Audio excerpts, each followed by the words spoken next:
뉴스 정면 승부에서만 만나볼 수 있는 고퀄리티 정치 토크 여의도 정면 승부 시간입니다. 오늘은 더불어민주당 윤관석 의원 그리고 국민의힘 윤영석 의원 전화 연결하겠습니다. 두 분 의원님 나와 계십니까?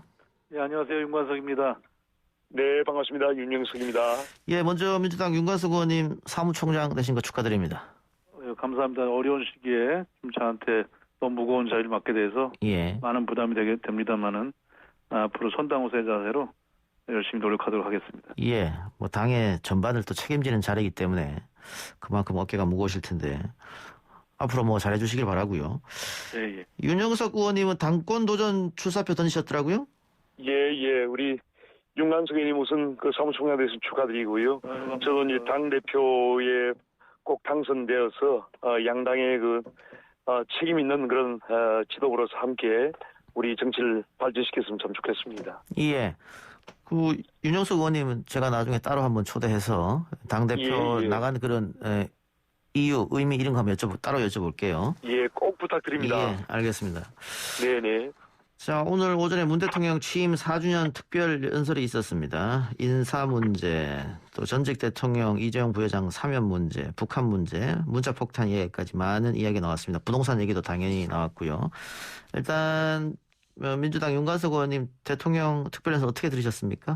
예, 저희도 오전 11시에 최고위원 지도부가 같이 함께 특별 연설을 시청을 했습니다. 일단 제일 반가웠던 것은 백신 문제 관련해서 코로나 때 많은 국민들이 걱정하고 있는데 백신 접종의 국민 안심 제고와 허브국가 도약 청사진을 제시를 했습니다. 그래서 접종 속도나 목표를 더 높여서 11월 집단면역 달성 목표를 당초 계획보다 앞당기겠다 이렇게 말씀하시고 또 구체적인 계획들도 수치를 동원해서 말씀하신 것이 큰 의미가 있다고 생각을 합니다. 아울러서 경기 회복의 지표도 긍정적인 신호가 지금 오고 있다. 뭐 이렇게 많은 수치들이 보여주고 있습니다. 코로나 위기 전 수준을 빠르게 회복할 수 있는 긍정적 지표를 환영하고요. 그러나 이제 코로나 때문에 아직도 격차와 불평등을 해소하는 것들이 어려워하시는 분들이 있기 때문에 저희의 공동의 목표가 되겠습니다. 이것은 당정도 노력하고 국회에서도 여야가 함께 노력해야 될 문제라고 생각을 합니다. 세 번째는 부동산 문제도 말씀하셨는데 이번에 부동산 때문에 심판을 받았다 이렇게 해서 솔직하게 말씀해 주시고 기조를 유지하는 선에서 기조라는 것은 이제 투기 차단이나 실수요자 보호, 공급 확대라는 정책 기존 유지하겠지만 관련해서 여러 가지 정책이 필요하다면 재검토와 보완에 초점을 맞췄던 뉘앙스의 말씀을 해주셨습니다. 따라서 당에서도 세부 정책들을 잘 조정 준비해 나가도록 이렇게 하겠습니다. 그 외에도 여러 가지 말씀이 있었습니다만은 또 이따가 사회자께 질문하시면 답변 드리도록 하겠습니다. 알겠습니다. 자, 윤영석 의원님. 그 대통령 연설 나오자마자 야당은 뭐 독선과 아집이었다, 자화자찬이었다 이렇게 혹평했어요. 네, 물론 뭐 저희가 이제 야당 입장에서 말씀을 드린 건데 뭐 객관적으로 평가하더라도 어떤 그런 좀 자화자찬에 흐르지 않았는가 하는 생각이 들고요. 그 다음에 희망을 주는 것은 좋은데 그것이 이제 희망 고문이 되면 안 되거든요. 이제 그동안 이제 지난 4년 동안에 그 대통령을 그런 국정 수행을 해오셨고 이제 1년이 채 남지 않았습니다. 그런 속에서 앞으로 1년 동안 어떻게 이 국정을 올바로 세우고 잘 마무리하겠다 이런 부분에 대해서 솔직한 그런 어떤 해법을 제시를 하셨어야 되는데 우선 지금 문재인 대통령과 집권 그 민주당이 그동안 내로남불로 이렇게 하면서 우리 사회의 어떤 정의가 무너진 그런 상황에 대해서 단 한마디의 어떤 그런 사과가 없었다는 거. 그 다음에 25번의 그러한 그 부동산 정책을 내놨지만은 집값은 폭등하고 또 세금은 세금 폭탄으로 중산층에 이란 큰 부담을 지운 이런 부분에 대해서도 솔직한 그런 사과가 없었습니다. 그리고 해법도 제시를 하지 못했어요. 그 다음에 그 외에 뭐 기업 규제 3법이라든지 이런 여러 가지 날치기 통과와 또 장관들을 인사청문회 동의도 없이 여야 합의가 없이 그냥 임명을 한 이런 상황들에 대해서 그러니까 국정의 어떤 일방적인 이러한 독주에 대해서도 솔직한 그런 의견 표명이 없었다는 것이 상당히 아쉽고요. 얼마나 좋은 기회입니까? 국민들한테 이렇게 뭔가 소회를 밝히는 자리가. 그래서 좀 그런 잘못된 부분들에 대해서도 좀 솔직하게 말씀을 하셨으면 훨씬 더 그런 인정을 받지 않았을까 하는 저는 아쉬움을 좀 말씀드립니다. 예. 윤영석 의원 이야기 듣고 윤관석 의원님 하실 말씀 있습니까 혹시? 예, 뭐 전체를 다 비판해 주시니까 예. 그래도 이제 몇 가지 측면에서는 뭐 솔직하게 뭐 말씀하신 것도 있죠. 예를 들어서 아까 부동산 말씀드렸습니다만은 죽비를 맞고 정신이 벌쩍 들 정도의 심판을 받았다고 하시면서 부동산 때문에 심판 받았다 이렇게 말씀하신 거 아니겠습니까? 예. 그래서 기조 방향 이건 누가 어떤 정부가 들어와도 그 기조와 방향은 잡을 수밖에 없습니다. 투기 차단과 실수요자에 대한 보호와 공급 확대 이걸 기조로 하되 다른 정책에 문제가 있다면 그것도 좀 보완하고 조정해라 이런 취지로 말씀하신 것이기 때문에 그 부분은 실질적인 진전이 있을 거라고 저희는 생각을 하고 있습니다. 또 남북 관계나 이런 부분들도 잘 되오다가 교착과 어려움이 빠져 있긴 합니다만은 그 부분도 조급해하지 않으면 한반도 평화에 원인을 쏟겠다 이런 부분은 대통령으로서 남북관계 해결을 위한 적극적 의지를 보여줬다고 생각하고요. 마지막으로 그 경제 성장에 대해서 우리가 국민들이 가장 어려워하는 부분인데 경제 성장과 경기 회복 이 부분에 대해서는 사실 긍정적인 신호가 계속 오고 있습니다. 다만 재난이나 코로나로 인한 여러 가지 격차 문제라든지 피해 업종에 대한 대책 문제라든지 이런 것들은 저희 국회와 함께 잘 상의하면서 대책을 만들어갈 걸 생각하기 때문에 좀 더 4년째 들어가서 그동안 5년 동안 힘썼던 것들을 잘 마무리하고 또 코로나로 발생한 상황들에 대한 위기 대처에 구체적인 방안도 제시했다는 점에서 좀 평가를 해주시기를 바라겠습니다. 알겠습니다.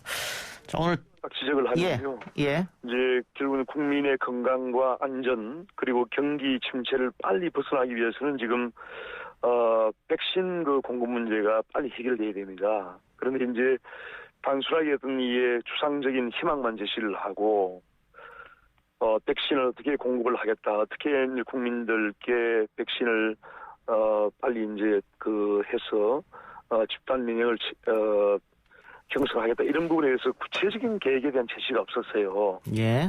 그래서 어떤 백신을 어떻게 수급을 하겠다 이런 부분에 대해서 빨리 좀 정부에서 그런 구체적인 계획을 제시를 해주셔야지만 국민들의 어떤 불안감을 해소할 수가 있습니다. 알겠습니다. 자, 두 분에게 두 번씩 기회를 드렸으니까 다음으로 넘어가죠. 자, 인사 이야기도 오늘 뭐 대통령 기자들 간의 질의응답에서 나왔는데 대통령이 야당이 반대한다고 해서 검증 실패는 아니다 이런 얘기도 했었고요. 근데 어제 고위 당정청 회의가 있었고 오후에는 의총이 있었는데 대통령은 국회 상황 지켜보겠다고 했고 윤관석 의원님 어떻게 결론이 났습니까? 예, 저희가 오늘 뭐 의총도 했고요. 예. 끝나고 나서 그 최고위원들 간에 간단한 대화도 좀 있었습니다. 또 청문회를 직접 참여해서 운영을 했던 해당 장관 청문회 간사들도 참여해서 정확한 사실 전달도 했고요. 종합하고 있고 저희가 볼 때 이렇습니다. 첫째는 지금 과거에는 장관 청문회 하면 장관의 자격에 대해서 일단은 뭐 4대 기준, 5대 기준인데 요새 7대 기준까지 늘어난 거 아니겠습니까? 예. 경영 문제라든가 뭐 탈세 문제라든가 위장전입 문제라든가 논문 표절 문제라든가 이렇게 하다가 이것이 최근에는 7대 기준을 갖춰서 들어와도 또 여러 가지 뭐 또 문제 제기가 있다 보니까 이런 것들을 갖다가 또 헤매는 과정에서 또 의혹이 생길 수도 물론 있습니다. 하지만 일단은 업무 역량이라든지 뭐 능력이나 이런 것보다는 부분적인 문제들이 좀 커지면서 또 청문회 후보자들에 대한 공격이 있는 경우도 있습니다. 야당이 최근에 3명을 무조건 못하겠다고 얘기하는 것은 좀 과도하다고 생각을 합니다. 그래서 대통령께서도 이제 제도 개선에 대한 필요성을 말씀하셨고 충분히 검증했는데 물론 청와대 검증만은 완결판은 아니다는 얘기도 했습니다. 그것은 국회와 국민의 의견을 듣겠다는 말씀으로 저희들은 이해를 했으면 좋겠다는 생각이 들고요. 그래서 야당이 발목 잡기가 아니라면은 좀 더 진지하게 무조건 안 돼. 아무것도 할 수 없어. 심지어 오늘은 이제 2시에 국무총리 김부겸 후보자에 대한 인사청문회 결과에 대한 회의가 있었거든요. 예. 그것도 대통령의 그 4주년 특별연설을 갖다가 문제 삼아서 제대로 진행을 하지 않고 파행을 시키고 있는 상태입니다. 예. 네, 김부겸 국무총리 후보자는 국민의힘의 하태경 의원조차도 화끈하게 통과시켜주자 이런 얘기를 공개적으로 한 바가 있고요. 예. 그렇기 때문에 지나치게 모든 국회 청문회 후보자들을 목표를 정해놓고 무조건 낙마, 무조건 안 돼 하는 것은 너무 구태적이다. 좀 더 진지하게 협상을 하면 저희도 야당 의견을 충분히 드러나가도록 하겠습니다. 예, 윤영석 의원님. 윤관석 의원이 이야기했으니까 뭐 네네. 3명의 후보는 안 된다. 뭐 어느 정도 일리가 있다고 생각하는데 방금 윤관석 의원 이야기처럼 김부겸까지 안 된다 하는 것은 이건 또 그 반대를 위한 반대가 아니냐 이런 비판을 들을 수 있어서 또 당내에서 다양한 의견이 나오고 있는 것 같고요. 어떻게 보세요? 우선 이제 그 지적을 하고 싶은 것은 그 대통령께서 인사를 할 때는 회전문 인사, 코드 인사라고 하는 말을 하지 않습니까? 예. 특징적으로. 그러니까 항상 그 자기 사람 위주로 또 민주당 출신 위주로 이렇게 하다 보니까 항상 문제가 생기는 것 같고요. 좀 이렇게 천하의 인재를 골고루 동력한다는 그런 뭔가 원칙이 있었는데 상당히 좀 아쉬운 부분이죠. 근데 이제 지금 이게 일국의 국무총리나 일국의 장관이면은 모든 국민의 어떤 도덕적인 모범이 될 수 있는 분이 돼야 돼요. 근데 참 입에 담기도 참 어려울 정도의 부끄러운 그런 이러한 행동을 한 그런 행태를 보인 그런 분들을 장관으로 임명을 한다 하는 것은 저는 굉장히 큰 문제가 있고 예. 오늘 이제 기자회견에서 대통령께서 그러한 하자가 있지만은 강행을 할 것 같은 그런 좀 안타까운 그런 모습을 보았는데 상당히 좀 경고를 좀 보내고 싶고요. 김부겸 그 국무총리 후보자인 경우에도 제가 이제 쭉 인사청문회를 보고 그동안에 쭉 이렇게 지켜보면은 사실은 그 라임 펀드라고 하는 지금 엄청나게 많은 그 피해자들을 양산한 그런 불법적인 펀드 아니겠습니까? 여기에 그 본인의 자녀의 가족이 4명이나 그것도 이제 3살 먹은 손자 또 6살 먹은 손자 손녀 이러한 분들이 뭐 3억씩 이렇게 가입을 했다는 것도 국민 눈높이에서 볼 때는 대단히 이거는 그 이해할 수 없는 그런 부분이 많고요. 과연 정년세라든지 이런 걸 제대로 냈는지, 그러한 자금 출처는 어떻게 되는지, 그리고 그 라임 펀드에서 가장 특혜가 많은 그런 테티스 11호라고 하는 거기에 6명 중에 김부겸 총리 후보자의 자녀와 손자, 손녀가 4명이 가입을 했다는 것은 이것은 그 법적으로 문제가 없다? 예. 이건 아니죠. 그 답변이 국민 눈높이에 공직자는 항상 국민 눈높이를 생각을 해야 됩니다. 그래서 제가 보기에는 국민 정서에 전혀 맞지 않는 그런 부분인데도 불구하고 단 한마디의 어떤 사과라든지 그런 유감 표명이 없었다는 게 저는 상당히 안타깝게 생각하고 예. 그러한 눈높이를 가진 분이 과연 국무총리가 되는 것이 옳은가? 저는 상당히 좀 부정적으로 예. 평가합니다. 그러면 그래서 지금 국민의힘에서는 안타깝고 예. 이런 것을 문 대통령께서 또 강행을 하게 되면은 상당히 국민들의 그러한 어떤 눈살을 찌푸리고 상당히 부정적인 평가를 받을 알겠습니다. 것으로 예. 생각합니다. 그럼 국민의힘 입장은 이명숙, 박준영, 노영욱은 당연히 안 되고 김부겸까지 안 된다 이런 결론이네요. 김부겸 이것은 제가 방금 말씀드린 당의 이제 입장은 아닌데요. 제가 예. 이제 그런 아쉬움을 말씀드리는 거예요. 그래서 저도 이제 김부겸 후보자하고 이제 개인적으로는 친분이 있는 관계지만은 그런 자녀의 어떤 그런 가족의 문제, 그게 눈높이에 맞지 않는 이런 부분에 대해서는 솔직하게 사과를 하고 저는 거치 표명을 하는 것이 맞지 않겠는가. 국민들이 지금 얼마나 어렵습니까? 그러한 국민적인 정서를 좀 고려를 해주시기를 제가 간곡히 제가 호소드리는 겁니다. 예. 여당은 그럼 어떻게 다시 한번 야당과 예. 좀 국무총리는 사실 막중한 역할이 지금 있지 않습니까? 예. 민생 회복이나 코로나 극복 문제나 백신 문제, 또 크게 부동산 문제까지 여러 가지 현안들 민생 현안을 풀어야 된다 해서 가능한 한 국정원의 공백이 최소화하는 게 좋고요. 김부겸 후보자의 경우는 아까도 말씀드렸습니다만 국민의힘 야당 내에서도 그 의혹 제기가 물론 있었습니다만은 그것은 사실로 확인된 것은 없습니다. 그렇기 때문에 그렇다면 제가 제안드리면 국무총리 후보자는 빨리 그럼 통과를 먼저 서로 협상을 통해서 야당에서 협조를 해주시고 예. 장관 후보자들의 경우에 있어서는 여러 가지 또 그 의혹 제기에 대한 또 국민 눈높이를 얘기하고 계시는데 이 부분도 진지하게 협상하면서 답을 차지하는 게 국회 역할이 아니냐 이렇게 생각을 합니다. 오늘 물론 시안이었습니다만은 다만 제 홍보 요청 있고 하다 보면 약간의 예. 시간이 있을 텐데 그렇게 국무총리 부분에 대해서는 사실 국민적 눈높이 봐도 큰 음결이 있다고 보기는 좀 어려울 것 같습니다. 언론의 평가도 그렇고 하기 때문에 먼저 협조를 해주시고 장관 문제에 대해서도 또 진지하게 협상하면서 대통령께서도 검증 실패는 아니다. 그러나 국민과 국회 또 여러 가지 얘기가 있기 때문에 그런 것까지를 포함해야 완결이라고 얘기를 하셨기 때문에 같이 협상을 지속하는 것이 좋지 그냥 다 문을 닫고 무조건 안 된다고 해서는 국정 운영 공백만 초래하지 않겠냐라고 생각을 합니다. 예, 알겠습니다. 자, 각자 이제 당내 얘기를 좀 여쭤보죠. 전재수 의원이 꺼낸 대선 경선 연기론 이게 결국은 주류와 비주류가 충돌하는 거 아니냐 뭐 이런 예측도 있고 당 대표가 빨리 교통정리를 해야 된다 이런 이야기도 나오고 있는 상황인데 사무총장님 어떻게 보십니까? 예, 이 부분에 대해서는 좀 몇몇 의원님이 말씀하셨습니다만 저희 당에는 지금 대선 경선 관련해서는 당원 당규에 규정을 하고 있습니다. 그렇기 때문에 이미 당원 당규가 이제 게임의 룰이 정해져 있는 상황입니다. 그리고 두 번째는 그렇기 때문에 몇몇 의원님들 의견 표출이 있다 해서 바로 이것을 논의할 수 있는 상황은 아니다.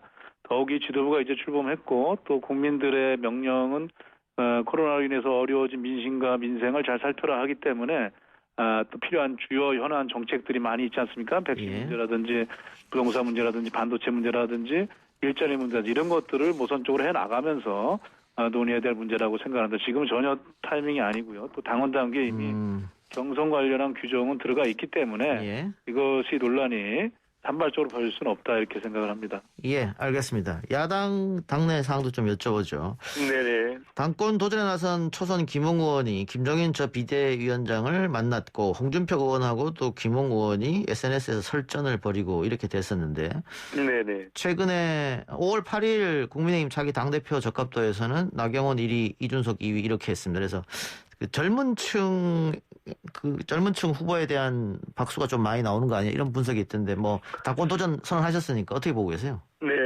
뭐 저도 삼선이다 보니까 이제 처음에 제가 작년 10월 달에 당대표 도전을 하겠다고 했을 때는 삼선이 당대표를 한다는 것은 너무 바르지 않느냐. 예.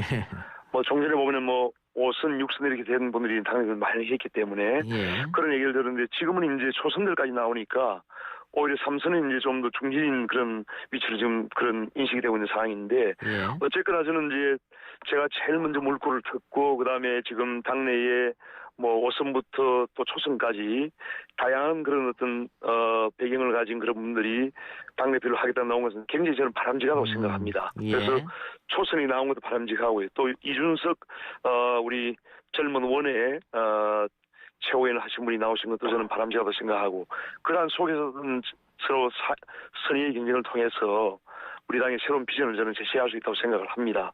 예. 다만 이제 저도 이제 경쟁자 입장이니까 저도 정말 그동안에 새로운 비전을 계속 제시를 해왔고 그런데 이제 이 당대표는 우리 당의 입장에서는 정말 막중한 그런 책임감을 가진 자리예요. 예. 그러다 보니까 저는 그 당대표가 다른 어떤 정치 원로에게 의존을 한다든지 하는 그런 것은 저는 바람직하지 않다고 생각이 들고요. 예. 어떤 본인이 어떤 확실한 그런 소신과 주관과 판단력을 가지고 있어야 되고 어떤 모든 일에 대해서 책임을 지겠다는 그런 책임감을 확고한 책임을 가지고 있어야 된다고 저는 생각을 합니다. 예.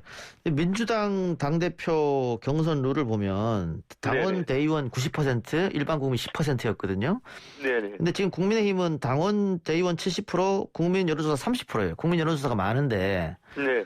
이게 서울시장 선거라든가 혹은 대통령 선거가 아니니까 당대표 선거니까 당원들에게 더 많은 그 기회를 줘야 된다 이런 의견도 있고 네네. 이렇게 당원이 70%나 되면 초선은 어렵다 인지도가 낮으니까 그래서 50대 50을 해야 된다 이런 이야기도 있는데 그건 어떻게 보세요? 일단 국민 여론을 좀 더 반영하는 것은 저는 바람직하다고 생각합니다. 예. 그런데 이제 그동안 역대 쭉 이렇게 보면은 뭐 당원들의 그런 의견이나 일반 국민들의 의견이나 크게 다르지는 않거든요. 예. 예, 그래서 저는 한 절반 정도씩 이렇게 그 반영을 하면 참 좋지 않겠나 그런 기대를 가지고 있습니다. 예, 알겠습니다. 자, 다른 이야기는 이것도 한번 여쭤봐야 될 것 같아서요. 윤정석 의원님?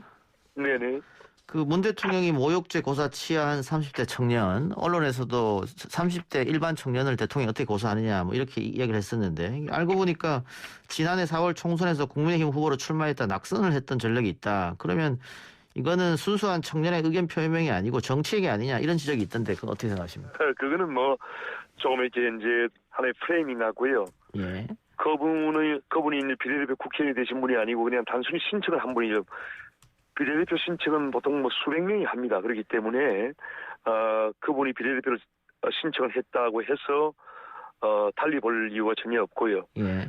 그야말로 평범한 시민이고 평범한 청년일 뿐입니다. 예.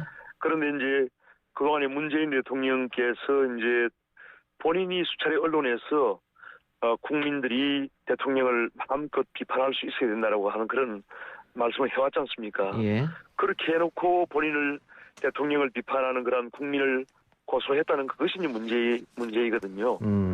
그렇지 않습니까? 그래서 과거에 이제 우리 국가 원수 모독죄라든지 이런 게 있었습니다. 독재 시대에. 그렇지만 지금 그런 게 더 이상 없는 그런 시대이기 때문에 국민들의 그런 합리적인 비판은 대통령도 겸허하게 받아들여야 됩니다. 그것이 바로 민주주의고요. 예. 대통령이 이번에 그 모욕죄 고소한 부분을 취한 걸로 알고 있는데 그거는 잘하신 것이고 앞으로 국민들이 비판을 하더라도 좀 겸허하게 받아들이시길 바랍니다. 예. 근데 반대로 지금 역시 30대 청년이죠. 황희두 씨가 이번에 재판 가서 2년 구형 받았단 말이죠. 국민의힘 또 이명박 전 대통령 곽상도 의원 비판했다가 그럼 같은 30대 청년인데 누구는 고소당해서 재판까지 가서 구형까지 당하고 누구는 치아해야 되고 이거는 좀 내로남불 아니냐 이런 얘기도 있었어요. 현직 대통령과 이제 그게 좀 차이 나는 부분일 수 있는데 예. 곽상도 의원 같은 경우는 일반 이제 대통령이 아니지 않습니까? 예.